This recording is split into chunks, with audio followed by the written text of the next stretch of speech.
네, 우리 시편 73편 말씀 1절부터 3절까지 말씀을 우리가 찬 목소리로 읽겠습니다. 1절입니다.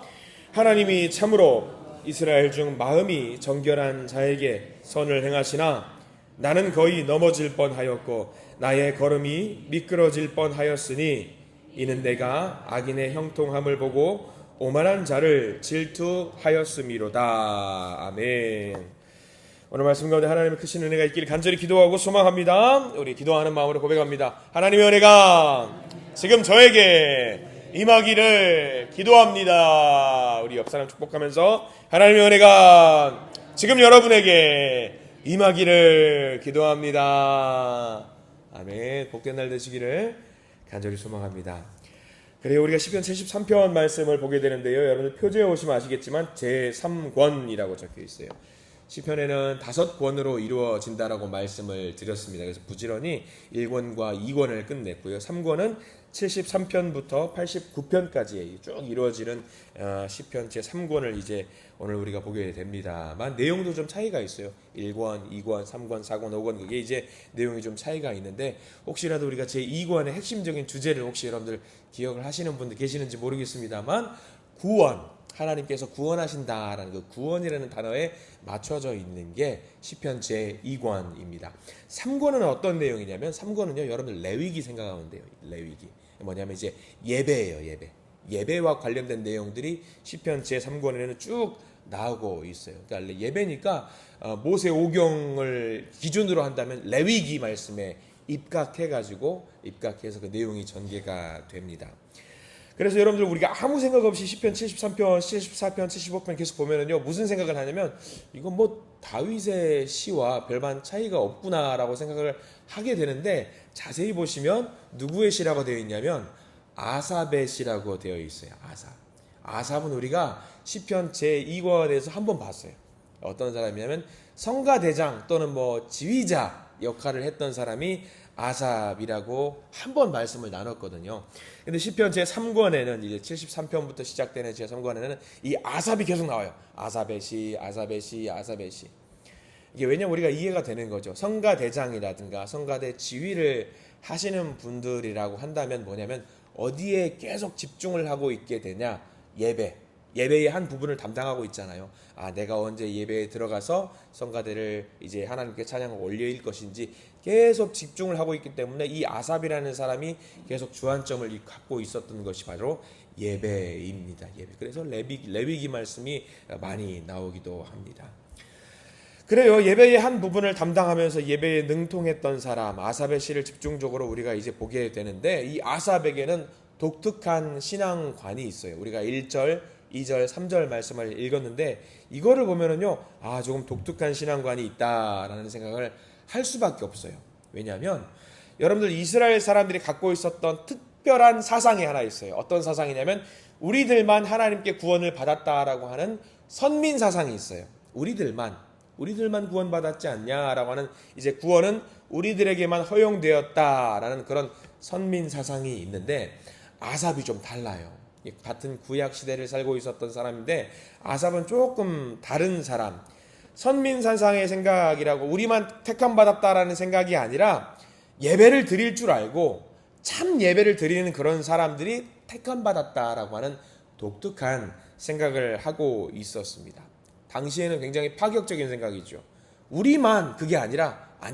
예배 드리는 자만, 예배를 진짜로 드릴 수 있는 그런 사람이 택함 받았다라고 하는 것이 아삽이 가지고 있었던 생각이라고 할 수 있습니다.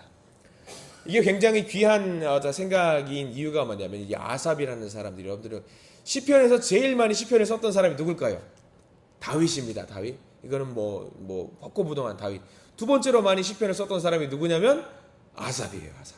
그만큼 비중이 있는 바른 생각을 갖고 있었기 때문에 하나님 보시기에 그래 이게 맞는 생각이지라고 그런 생각을 갖고 있다라는 것을 인정받았기 때문에 아삽이 무려 12편이라고 하는 대단한 시편의 비중을 차지하죠. 혹시 이제 막간을 이용한 퀴즈겠습니다만 솔로몬은 몇 편이 등장할까요? 솔로몬은 2편 등장합니다. 2편. 그렇게 솔로몬보다도 대단한 어떤 신앙의 어떤 하나님 앞에 바른 생각을 갖고 있었던 사람이 아삽이거든요.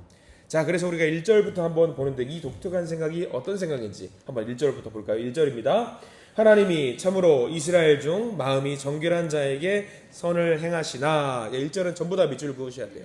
왜냐하면 1절에 바로 등장을 합니다. 모든 이스라엘 백성들에게 선을 행하시는 게 아니에요. 선민사상을 완전히 무너뜨리고 있어요. 이스라엘 혈통을 가지고 있다라고 구원이 주어지는 것이 아니라 어떤 사람에게 구원이 주어진 자라고 나와 있냐면 마음이 정결한 자에게, 마음이 정결한 자에게 하나님께서 구원을 허락하신다라는 거죠.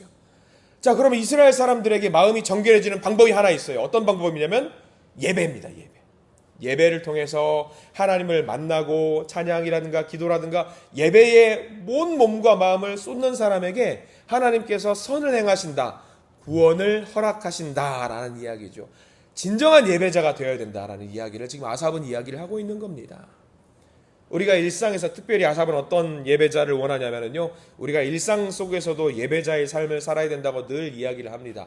맞아요. 맞는 말인데 아삽은 일상의 예배도 소중하게 생각했지만 함께 성전에서 모여서 예배를 드리는 것이 무엇보다 소중하다라고 생각을 했습니다. 그도 그럴 것이 성가대를 이끄는 사람이잖아요. 그러니까 예배가 얼마나 중요하겠어요. 함께 드리는 예배를 너무나도 소중하게 여겼던 아삽입니다. 지금 우리가 이렇게 모여서 예배 드리는 거, 새벽 예배라든가 수요 예배라든가 주일 예배처럼 함께 모여서 드리는 예배를 너무나도 소중하게 여겼던 거지요. 어떤 사람들은요, 그런 사람도 분명히 봤어요. 혼자 열심히 신앙생활 하는 사람들도 있습니다. 목사님 그 유튜브로 예배 드리면 되는 거 아닙니까? 뭐 그냥 혼자 조용히 묵상하면서 예배 드릴 수도 있는 거 아닙니까? 뭐 우리가 지난 시간에 예배 시간에 말씀드렸지만 가나안 성도라고 있잖아요. 안 나가 성도. 나 조용히 혼자 예배 드릴 수도 있는 거 아닙니까? 라고 하는데 그런 신앙생활 하시는 분 치고 오래가는 분들 잘 못 봤습니다. 그러니까 함께 신앙생활 하는 것이 굉장히 중요하다라는 것이 오늘 아삽이 이야기하고 있는 거거든요. 우리가 이렇게 함께 예배 드릴 때 내가 누리지 못했던 옆 사람의 은혜의 기운이 나에게 전파가 될 때가 있어요. 옆 사람의 기도의 목소리가 나에게 전파가 돼서 나도 같이 뜨겁게 기도할 때가 있고요. 내 기도의 기운이라든가 은혜의 기운이라든가 하나님과 동행하는 그런 기운이 또 옆에 있는 분들에게 전달이 돼서 함께 시너지 효과를 낼 때가 굉장히 있거든요. 중요한 겁니다. 그래서 초대교회 때 여러분들 마가의 다락방 기억하실 겁니다. 성령 충만했던 마가의 다락방 때 내가 기도했더니 뜨거워졌더니 옆 사람의 그 성령의 기운이 전달돼서 함께 온 모든 성도들이 뜨거워져서 성령 충만했던 사건들이 바로 그거거든요. 함께 모여서 예배를 드렸을 때에 성령이 충만해졌던 그 사건들 여러분들 잘 기억하실 겁니다. 또 이런 거 있습니다. 우리가 과거에 부흥 집회를 찾아다니거나 어떤 모임에 찾아갔을 때에 개인적으로 혼자 조용히 묵상했을 때에 성령 충만했다라는 경험도 분명히 있겠지만 함께 부흥에 모여서 뜨겁게 박수치며 찬양할 때, 함께 모여서 기도했을 때에 성령이 충만해졌다라는 경험들, 고백들 다들 있으실 겁니다. 이거는 남녀노소 할 것 없더라고요. 재작년입니다. 2년 전에 저희 큰아들이 여름 캠프로 연합 집회를 한번 간 적이 있어요. 서산 쪽에서 예배를 함께 모여서 예배를 드려서 대학교 강당을 빌려서 연합 집회를 했는데 저는 참가하지 않았습니다. 행정적으로 일을 해야 될 때가 있었기 때문에. 근데 수련회 끝나고 저녁 시간에 전화를 문득 이제 잘 있냐, 은혜 잘 받고 있냐, 문제는 일으키지 않냐, 똑바로 잘하고 있냐, 선생님들 말씀 잘 듣고 있냐 이야기를 하는데 아이가 갑자기 먼저 전화를 와요. 저녁에. 아빠 무슨 일이야? 흥분해가지고 무슨 일이 있었나 싶어가지고 왜? 무슨 일이야? 야 너 또 사고 쳤어? 그렇게 물어보는데 아니 아빠 그게 아니라요. 이런 기분이 처음이라서 뭔지 몰라서 궁금해서 전화했다라고 하는 거예요. 전화를 딱 하면서 왜 뭔데 가슴이 뜨거워졌어요. 아빠 가슴이 뜨거워졌어요. 근데 눈물이 나와요. 야 그래 하나님이 너한테 정말 소중한 경험을 주셨구나라고 해서 저도 기뻤어요. 근데 자기만 그랬던 게 아니래요. 같이 갔던 15명의 같이 갔던 청소년부 아이들이 신앙을 이제 막 시작하는 중학교 1학년도 할 것 없이 전부 다 눈물 흘리면서 모르는 찬양인데 막 뜨겁게 찬양을 부르면서 뭔가 뜨거워졌다라는 거예요. 이게 뭐예요 여러분들? 뭐 같아요? 은혜 받았다라는 거 아니겠습니까? 함께 모여서 기도할 때에 은혜 받았다라는 거예요. 1000명, 2000명을 함께 모여서 그 강당에서 뜨겁게 찬양하는데 너무 뜨거웠다라는. 선생님들이 나중에 와서 이야기하는데 우리 아이들 15명 아이들 갔는데 그 아이들 전부 다 성령 받았다고 아이들이 그런 이야기를 하는 거예요. 그러니까 함께 모여서 예배 드렸을 때에 누릴 수 있는 은혜가 분명히 있어요. 하나님의 은혜가 분명히 있더라고요. 함께 예배하고 함께 기도하고 함께 찬양하는 자들이 그들만 누릴 수 있는 은혜가 분명히 있다라는 것이 우리의 경험을 통해서 분명히 있었던 것들 아니겠습니까? 그것을 지금 아삽이 이야기하고 있는 거예요. 함께 모여서 예배 드릴 때에, 진정한 예배를 드릴 때에, 정결한 마음을 가졌을 때에 하나님께서 그들을 통해서 선을 행하신다라는 것이 아삽이 이야기하고 있는 겁니다. 굉장히 중요한 거죠. 우리가 오해할 수 있는 것이 73편 1절 말씀 보면 중간에 정결한 자에게 선을 행하신다. 여기 정결한 자를 우리가 오해하지 말아야 돼요. 착한 사람을 말하는 게 아니에요. 인성이 좋거나 예의가 바른 사람, 그런 사람을 정결한 자를 말하는 것이 아니라 아삽이 강조하는 마음이 정결한 자는 어떤 사람이냐, 그 마음을 온전히 하나님께 드리는 사람이 정결한 자예요. 정결한 자. 바로 예배자가 되어서 예배를 통해서 하나님과 동행하고 소통하는 사람이 마음이 정결한 사람인데, 이대로 가면 얼마나 좋아요. 2절에 보면은요, 이게 아삽이 순간 넘어질 뻔했다라는 고백을 하고 있거든요. 2절 말씀. 그렇게 정결하게 하나님께 예배를 드렸던 아삽이 2절 말씀 같이 한번 읽어볼게요. 시작. 나는 거의 넘어질 뻔하였고 나의 걸음이 미끄러질 뻔하였으니. 넘어질 뻔했대요. 정결하게 하나님 앞에 서 있으면 되는데 넘어질 뻔했고 실패할 뻔했대요. 왜? 이유까지 친절하게 적어주고 있습니다. 3절 말씀 같이 한번 읽어볼까요? 시작. 이는 내가 악인의 형통함을 보고 오만한 자를 질투하였음이로다. 자, 이 말씀 누구에게 하는 말 같아요? 나에게 하는 말이에요. 우리들에게 하는 말이에요, 여러분들. 나는 정결하게 신앙생활 하는 것 같고 하나님 앞에 바르게 기도하는 것 같은데 옆에 있는 믿지 않는 사람들, 그러니까 정결하지 않는 사람들 보니까 어떤 것 같아요? 더 잘 나가고 더 선하고 더 잘 풀리고 자녀 전도에 취업도 잘하고 그러는 거 보니까 내가 어떤 마음이 들어요? 내가 정결하게 사는 것 같은데 왜 하나님 나한테는 이렇게 좋은 거 주지 않으시고 옆에 있는 저 악한 사람들, 하나님이 없다고 하는 사람들에게 형통을 행하십니까? 그러니까 아삽이 그 모습을 보니까 어떤 마음이 드냐면 내가 넘어질 것 같은 거예요. 나한테 왜 그러세요, 하나님? 왜 그러세요? 질투가 났더라. 이게 우리들 그런 때 많이 있잖아요, 솔직히. 넘어질 뻔한 그런 마음. 나는 하나님 잘 믿었는데 왜 나는 갑자기 이렇게 몸이 아파요? 저 사람들은 죽을 때까지 멀쩡하게 잘 살다가 죽을 때에도 우리가 보통 뭐죠? 그 잘 죽는 그런 일들, 장례식 때 그럴 때 이야기하는 거 있잖아요. 왜 그렇게 됩니까? 라고 하는 모습을 보면서 아삽이 너무 속상한 거예요. 그러면서 거의 넘어질 뻔 휘청했다라고 하는 거죠. 문제는요, 이제 쭉 넘어가면서 이제 3절부터 이어지는 그 말씀이 이제 12절까지 가면은 이제 그거에 대해서 왜 저 사람은 잘 살고 왜 저 사람은 저렇게 하나님 잘 풀어주시고 나는 왜 이렇게 잘 안 풀리고 그 이야기를 쭉 노래를 부르다가 이제 15절까지 가셔야 돼요. 15절에 중요한 이야기를 해주고 있습니다. 15절 말씀 함께 읽어볼까요? 15절 시작. 내가 만일 스스로 이르기를 내가 그들처럼 말하리라 하였더라면 나는 주의 아들들의 세대에 대하여 악행을 행하였으리다 라고 나와 있어요. 자, 그러면 넘어졌다라는 이야기예요? 안 넘어졌다라는 얘기야? 내 입으로 하나님을 망령되이 일컬었다라는 이야기입니까? 아닙니까? 아니에요. 안 넘어졌대. 넘어질 뻔했지만 그들과 똑같은 삶을 살지 않았다고 아삽이 이야기하고 있는 거예요. 감사한 일이죠. 넘어졌으면 이제 죄인의 대열에 섰겠지만 그러지 않았다라는 이야기입니다. 16절까지 볼까요? 16절 시작. 내가 어쩌면 이를 알까 하여 생각한즉 그것이 내게 심한 고통이 되었더니. 머리로 그것을 이해해 보려고 노력을 했어요. 하나님, 왜 저들은 잘 삽니까? 하나님, 왜 저는 이렇게 넘어질 뻔하게 됩니까? 왜 저들을 보고 질투합니까? 머리로 이해해 보려고 하는데 이해하려고 했더니 오히려 더 고통이 된대요. 고통이 되었어요. 그래서 이 아삽이 해결했던 방법이 뭘까?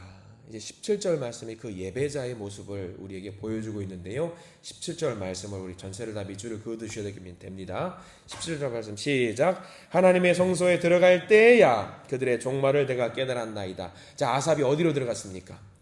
성소에 들어갔죠. 왜 들어갔을까요? 성소에 왜 들어가요? 예배를 드리러 가는 거죠. 마음을 정결하게 하고 그것도 신경 안 쓰고 하나님 마음에 정하지 않은 사람들은 알아서 살라고 하지, 나는 하나님께 정한 자로서 예배만 드리면 되지 하고 예배 드리러 들어갔더니 하나님이 무엇을 알게 해주신 거예요. 내가 너를 지키고 있다. 저들은 신경 쓰지 말아라. 저들은 결국 종말의 길로 가고 있는 것이고 너는 내가 택함 받은 백성으로 선한 길로 내가 인도하신다라는 것을 깨닫게 해주시는 거죠. 언제 그것을 깨달았다? 성소에 들어갈 때, 예배 드릴 때, 예배자로 섰을 때에, 내가 예배를 드리는 그 마음으로 함께 모여서 예배를 드렸을 때에 그에게 부어주시는 선한 일들을 하나님이 허락해 주셨다라는 겁니다. 이게 굉장히 소중한 겁니다. 중요한 거예요.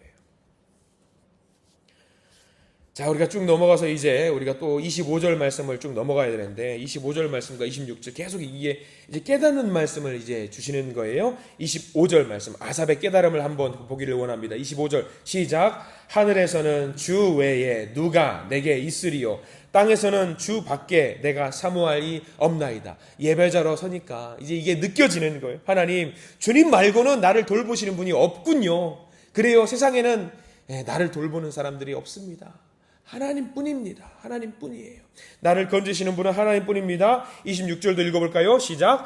내 육체와 마음은 쇠약하나 하나님은 내 마음의 반석이시요 영원한 분깃이시라. 내가 넘어질 뻔했어요. 안 넘어졌어요. 중요한 건 미끄러질 뻔했어요.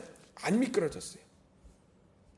세상 바라보면은요, 억울하고 분해가지고 가슴을 치잖아요. 미끄러질 뻔하고 넘어질 뻔하지만 안 넘어져요.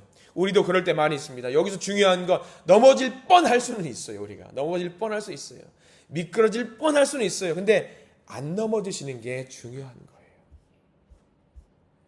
그래서 아삽이 깨달은 최종적인 결론이 이제 28절 말씀. 이제 내가 참 예배자로 섰을 때에, 하나님과 동행하는 자로 섰을 때에 내가 어떻게 살기를 원한다. 28절 같이 한번 읽어봅니다. 시작. 하나님께 가까이 함이 내게 복이라. 내가 주 여호와를 나의 피난처로 삼아 주의 모든 행적을 전파하리이다. 아멘. 이제 깨닫는 거죠. 악인의 형통은 복이 아니구나. 진짜 복은 어떤 복이냐면 오늘 28절 말씀, 하나님과 가까이 하는 것이 복이구나 라는 것을 알게 되는 거죠. 진짜 복이 뭐다? 하나님과 가까이 하는 것이다. 하나님의 은총을 받는 것이고 하나님께 예배를 드리는 것이다. 하나님과 만남을 회복하는 것이 진짜 예배다라는 것을, 진짜 이게 복이다라는 것을 아삽이 깨닫게 되는 것이지요. 여러분들 명심하십시오. 하나님과 함께 하기만 하면 됩니다. 하나님과 동행하기만 하면 됩니다. 옆 사람들, 그 악인들이라고 하는 사람들, 하나님을 믿지 않는 사람들이 형통의 그 길을 눈도 관심도 주지 마세요. 관심도 주지 마세요. 그 길은 결국 종말의 길이라고 오늘 말씀을 통해서 이야기를 해주고 있어요. 내 삶의 주인이 하나님이라는 생각만 갖고 우리가 신앙생활하고 예배를 드리면 됩니다. 그게 바로 의인의 삶입니다. 오늘 주신 이 말씀이 얼마나 우리에게 큰 위로가 되는지 몰라요. 때로는 우리가 넘어질 뻔하잖아요. 쓰러질 뻔하잖아요. 근데 여러분들 하나님 말씀 붙들고 예배자로 서셔서 함께 예배드리면서 넘어지지 않는 것이 우리에게 무엇보다 중요합니다. 그래서 오늘 말씀 붙들고 오늘 하루 의인이라고 칭해 주신 그 삶을 누리시는 우리 모든 믿음의 성도님들 되시기를 간절히 축원합니다. 모든 믿음의 성도님들이 예배자로 서시고 있는 그 자리에서 찬양하고 기도하고 예배하시면서 예배 드리시면서 하나님의 은혜를, 하나님의 복을 누리시는 소중한 은혜의 하루 되시기를 간절히 축원합니다. 기도하겠습니다. 주님 감사합니다. 오늘 시편 제3권을 이제 시작을 하게 됩니다. 주님, 우리도 그렇습니다. 세상 살면서 넘어질 뻔한 적이 얼마나 많은지 모릅니다. 미끄러질 뻔한 적 얼마나 많은지 모릅니다. 아삽도 그랬습니다. 주님. 그러나 아삽은 눈을 들어서 주님을 바라봤습니다. 성소에 가서 예배를 드릴 때 악인의 종말을 깨닫게 해주시고 의인의 길을 보여주셨습니다. 주님, 우리도 주님께 피합니다. 주님, 우리의 피난처가 되어주십시오. 우리의 마음을 주님 앞에 내려놓고 진정한 예배자로, 참 예배자로 이 시간 서기를 원하오니 오늘 하루를 살아갈 때에 예배자로 서게 하시고 찬양하는 사람으로 서게 하시고 기도하는 사람으로 서게 해 주셔서 주님과 동행함을 깨닫고 알게 해 주시옵소서. 그래서 넘어질 뻔할 때 주님 손 붙들고 넘어지지 않게 하시고 미끄러질 뻔할 때 주님 손 붙들고 미끄러지지 않도록 저희들을 인도해 주시옵소서. 예수 그리스도 이름으로 간절히 기도드립니다. 아멘.